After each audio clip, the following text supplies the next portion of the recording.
हाय, Pallavi lifestyle Marathi चॅनलमध्ये आपलं स्वागत आहे। मी आहे पल्लवी। आज मी घेऊन आले आहे उपवास स्पेशल वरीचं भात आणि आमटी।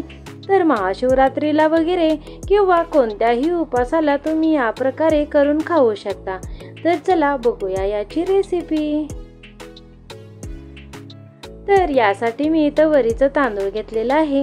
तर बघा, वरीचं तांदूळ चांगला आपल्याला असं निवडून घ्यायचं आहे, कारण त्यामध्ये गारा वगैरे असतात। तर बघा, इथं मी बटाटा घेतलेला आहे, त्याला अशामध्ये कापून घेतलेला आहे मी। इथं मी हिरवी मिरची आणि भाजलेले शेंगा घेतलेले आहेत। तर चला एका कढईमध्ये आपण थोडंसं तेल घालून घेऊयात। तर वरीचा भात बनवण्यासाठी मी इथं घेतलेला आहे भाजलेले शेंगा आणि मिरच्या, याला मिक्सरमधून मी बारीक करून घेते। तर चला, याला मी असं छानसं बारीक केलेलं आहे। आता तेल गरम झालेलं आहे, यामध्ये आपण सगळ्यात पहिला हे बटाटे घालून घेऊयात। तर तुम्ही 1 किंवा 2 बटाटे यामध्ये घालू शकता, त्यामुळे आपलं जे भात आहे खूप छान बनतं। तर बघा, अशा प्रकारे आपण तेलामध्ये घालून याला थोडं लालसर होईपर्यंत छानसं असं तेलामध्येच भाजून घेऊया किंवा तळून घेऊया।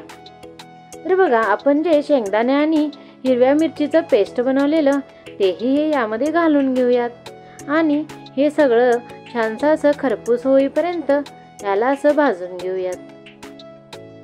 उपवासाला अशा प्रकारे तुम्ही वरीचं भात आणि शेंगदाण्याची आमटी बनवू शकता आणि खाऊ शकता। तर बघा, हे छान भाजून झाल्यानंतर त्याच कढईमध्ये हे सगळं मी साईडला करून मधल्या साईडला हे वरीचं जे तांदूळ आहे ते यामध्ये घालून यामध्ये 1 चमचा तेल घातलेला आहे आणि असं त्याला मध्येच भाजून घ्यायचं आहे। तर तुम्ही तेलाच्या ऐवजी तुपाचा सुद्धा वापर करू शकता। तर चला, याला छानसा असं आपण भाजून घेऊयात आणि सगळं जे जिन्नस आहे एकत्रित करत आपण याला छानसा असं भाजून घेऊयात।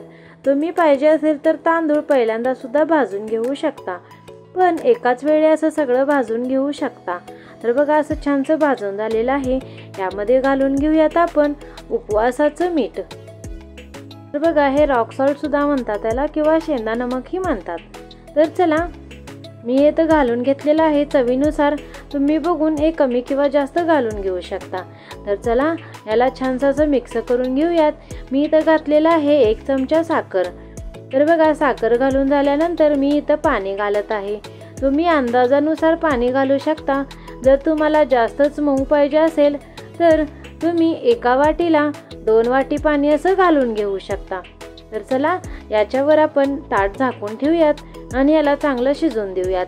वरच्या साईडला आपण ताटाच्या वर असं पाणी घालून ठेवूयात, म्हणजे भात जो आहे तो असा छानसा शिजतो। तर बघा, 5 मिनिटानंतर आपण याला उघडून बघूयात। तर बघा, आपला भात हा खूप छान असा शिजलेला आहे। तर चला, याला असं आपण हलवून घेऊयात। तर आपली इथं वरीचं भात तयार झालेलं आहे। तर चला, आता आपण बनवूयात आमटी। तर आमटी बनवण्याची खूप सोपी पद्धत आहे ही। तर यासाठी मी इथं 1 पातेलं घेतलेलं आहे, यामध्ये आपण घालून घेऊयात तेल। तर चला, यामध्ये आपण बारीक केलेलं शेंगा जे आहे ते घालून घेऊयात। तर तुम्ही इथं कच्चं किंवा भाजलेले शेंगा दोन्हीचाही यूज करू शकता। मिक्सरला एकदम असं बारीक करून घ्या आणि तेलामध्ये घालून त्याला असं छानसं भाजून घ्या। यामध्ये तुम्ही घालून घ्या उपवासाचं मीठ आणि लाल मिरची पावडर। तर जर घरात केलेली असेल तर आपण मीठ न घालता आपण ही उपवासासाठी सेपरेट केलेली असते, ती मी इथं घातलेली आहे। तर बघा, याऐवजी तुम्ही मिरची सुद्धा घालू शकता। आता थोडं थोडं पाणी घालून याला हलवून आपण याची आमटी बनवूयात आणि याला असं एक छान उकळी आणून देऊयात। तर बघा, याला अशी छानशी उकळी येऊन द्यायची आहे। मी यामध्ये अजून थोडं पाणी घातलेलं आहे आणि थोडंसं साखर घातलेलं आहे। तर चला, याला अशी छानशी उकळी आलेली आहे। तर बघा, आपलं इथं वरीचं भात आणि आमटी दोन्हीही तयार आहे। तर तुम्ही अजून पल्लवी लाईफस्टाईल चॅनलला सबस्क्राईब केलं नसेल तर प्लीज लाईक करा, शेअर करा आणि सबस्क्राईब तर करा आणि बेल बटन दाबायला विसरू नका। आणि तुम्हाला ही रेसिपी कशी वाटली कमेंट करून जरूर सांगा। तर बघा, मी इथं भात आणि आमटी लिंबू बरोबर सर्व केलेलं आहे। तर बघा, किती छान दिसत आहे ना, आणि खायला सुद्धा अशीच छान आहे ही। तर बघा, हे बघून माझ्या तोंडाला तरी पाणी सुटलेलं आहे। तर चला, तुम्हीही बनवा आणि माझ्या चॅनलला सबस्क्राईब जरूर करा। Thanks for watching. धन्यवाद। Please subscribe.